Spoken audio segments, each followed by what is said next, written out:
Hi guys welcome to my YouTube channel आ गोटे नुआ मिनी ब्लॉग को मो स्वागत जनाऊँगी।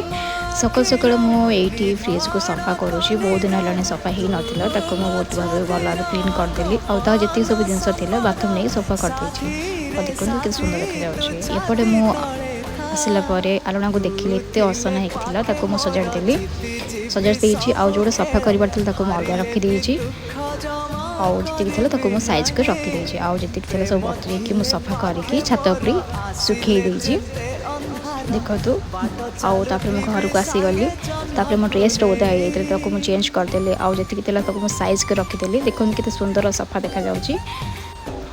आज आमर लंच रे होता चिकेन कषा भात डाली आ चिकेन कषा ये आम दी भौणी मिसिकी खाइलु। आज आपणकर लंच रे कौन आइटम होता आपण कमेंट करेंगे। आउ ये खाई सारा बासन को सब धोईदेली। जदि वीडियोटा आज